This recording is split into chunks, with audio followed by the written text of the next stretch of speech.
For more than 6 years, a man stood before cameras with trembling lips and rehearsed grief, convincing an entire country that he was a heartbroken husband praying for his missing wife to return. Every plea he made, every shaky whisper of "please come home," was delivered with remarkable control. Journalists sympathized with him, neighbors lit candles for him, and strangers believed his pain. But while the world searched for Tina Satchwell, Richard walked daily across the very spot where her silent body lay. The truth was chilling. She had never disappeared into thin air. Tina was buried right beneath the staircase inside their own home, and every interview Richard gave, every tear he performed, took place just steps above her hidden grave. Tina Satchwell, born Tina Dingnan on the 30th of November 1972, was a vibrant 45-year-old woman when she vanished in March 2017. Petite and stylish, standing only 5'4", she was instantly recognizable by her blonde shoulder-length hair, ocean blue eyes, and a small Tweety bird tattoo on her chest.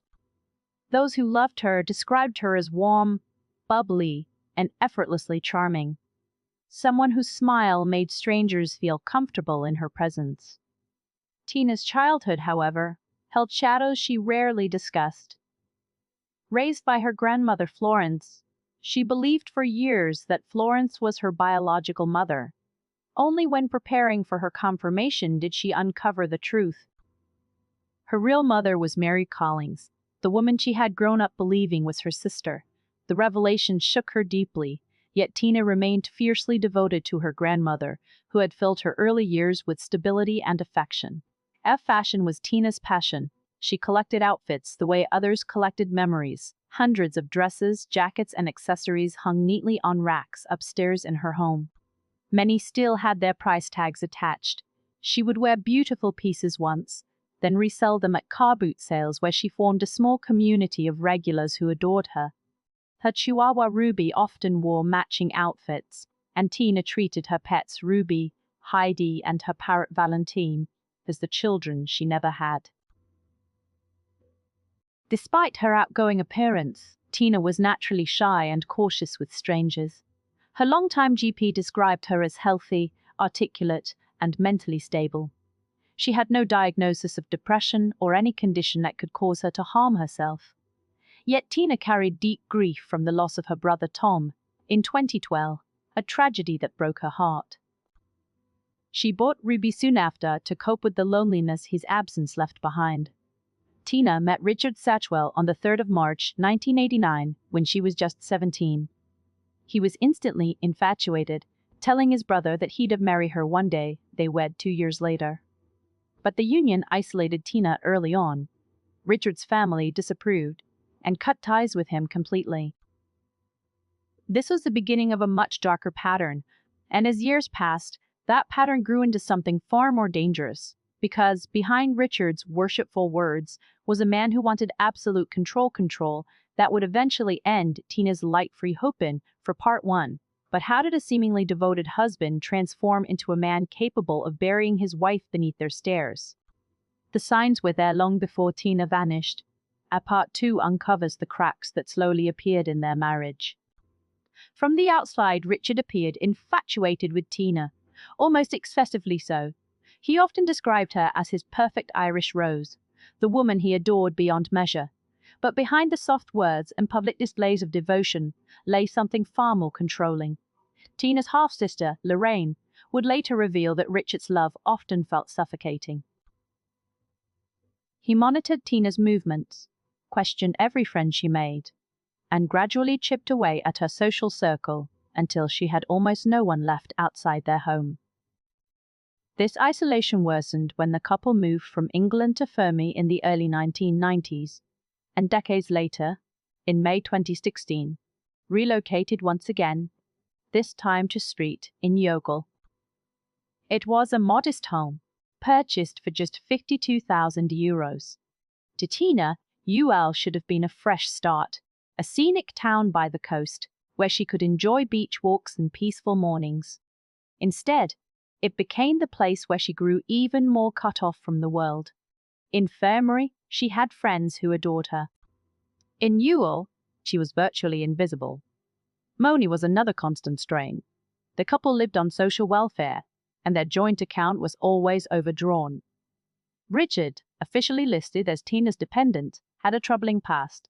14 criminal convictions between 1999 and 2004. His offenses included theft, public disorder, and welfare fraud. He even spent a month in Cork prison. Yet Tina remained loyal, always defending him, always hoping for better days. Sunday, the 19th of March 2017, seemed like one of those better days. The couple attended a car boot sale in Caristwell, a place Tina loved for its lively atmosphere and friendly faces. She looked happy that morning and purchased a new black jacket, a stylish dress, and an expensive perfume. She even joked with her friend, John Kinagan, who teased her about meeting other men at the market. Tina laughed and insisted, "I've got one man, only one. I love him, and I wouldn't go near anyone else." No one knew these would be her last spoken words outside her home. 4 days later, on the 24th of March, Richard appeared at Fermoy Garda station oddly, bypassing his local station in Ewell, to report that Tina had been missing since Monday. Garda noted that he wasn't emotional, one panicked, and instead, he calmly explained that Tina had left with 2 suitcases and €26,000 in cash allegedly hidden in their attic. He claimed she had asked him to go to Aldi in Dungarvan to buy fish and parrot food, and when he returned, she was gone. But the story had cracks. Why wait 4 days to report her missing? Why travel 43 kilometers to a different Garda station? And why did he assume she was staying with family without contacting them first? At this stage, the case was treated casually, not yet a full missing person investigation. No one imagined that Richard's calm explanation was a carefully woven lie. What no one knew was that his behavior in the days that followed would be even stranger and far more incriminating. Looked okay for Python too, because while the world searched for Tina, Richard began doing things no grieving husband would ever do. And part 3 exposes the disturbing moves he made right after her disappearance. In the days following Tina's disappearance, Richard's behavior veered further away from what anyone would expect of a devastated husband. Only 10 days after he claimed Tina walked out, he sent her cousin Sarah an unusual message. "Do you want our big chest freezer?" The next day, he listed the large freezer online, offering it for free and describing it as working perfectly. The timing was unsettling. Tina had supposedly just left home, and yet Richard was already giving away major household items without hesitation. Stronger still, by late April and early May, he began selling Tina's clothes and personal belongings at the very car boot sales she adored. Her Dr. Martens boots, handbags, and accessories were laid out on tables like ordinary second-hand goods. He acted as though she was not missing at all, casually telling friends she was in England for medical treatment or dealing with a respiratory illness. Each lie contradicted the last. Some friends were told she'd lost weight drastically. Others were told she was too sick to be out in public. Meanwhile, the new jacket and dress she bought on the 19th of March were found hanging untied and fended. Despite these contradictions, Richard pushed himself aggressively into the public eye. From June 2017 to March 2018, he gave at least 14 media interviews. He appeared on television, radio, and newspapers, Crime Call, Primetime, Island AM, and countless local outlets. His teary pleas, emotional pauses, and trembling voice created the image of a tortured husband desperate for answers. To many viewers, he seemed sympathetic, but to detectives, something felt off. His emotions appeared rehearsed, his narratives inconsistent, and his eagerness for media attention unusually intense. During a particularly memorable Crime Call appearance on the 25th of July, 2017. "Tina, come home. Nobody's mad at you. The pets miss you. I just can't go on not knowing." He presented himself as heartbroken, yet patient, insisting Tina simply needed time away because of her brother Tom's death years prior. But this portrayal of Tina as unstable or violent did not match her medical history or the testimonies of those who truly knew her. By now, subtle doubts were growing. A major search of the home was conducted on the 7th of June 2017. Garay photographed the house extensively, noticing new plasterboard, fresh brickwork, and oddly replaced stairs. But without blood or any clear sign of violence, the search halted at the surface. They never broke the concrete floor beneath the staircase. They never dug deeper. Years would pass, hundreds of leads would be checked, and every alleged sighting of Tina would prove false. For a long time, the investigation seemed frozen. No body, no proof, just Richard's shifting stories and a missing woman. But eventually, the cracks in Richard's lies began to widen, and one piece of digital evidence would completely unravel his carefully crafted facade. Holtegarokum Faroum, Python 3, because buried deep inside an old laptop and a forgotten mobile phone were clues Richard never expected anyone to find. And in part 4, the truth finally begins to surface. For years, the investigation moved slowly, painfully slowly. Though Gardai had collected electronic devices from the Satchwell home early on, they remained unexamined for far too long.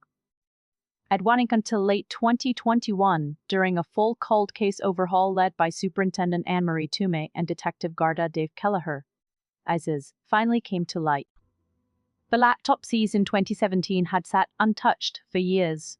When Garda Kelleher finally accessed its browsing history, he found something chilling, something that instantly shifted the direction of the investigation. On the 24th of March, 2017, the very day Richard reported Tina missing, the laptop was used to search for quicklime. Not only that, but the user watched a YouTube video titled "Quicklime and Water Reaction" twice that evening. Quicklime isn't some harmless household item. It's commonly known for accelerating decomposition and suppressing odor, historically used in mass graves. For investigators, it was the first undeniable sign that Richard wasn't just panicked or confused. He was preparing for something. As the cold case review continued, mobile phone extraction in February 2022 delivered the second major breakthrough. CCTV footage surfaced from the local post office showing Richard collecting social welfare at 11:10 a.m. on the 20th of March the same day. He insisted he was 30 kilometers away, shopping at Aldi in Dungavan. Phone data confirmed he had returned home immediately and remained there for nearly 2 hours. A 100-minute window during which he claimed to be nowhere near the house was suddenly accounted for. His entire alibi collapsed. Every digital footprint pointed in one direction. Richard had been home during the exact time frame. He claimed Tina walked out on her own.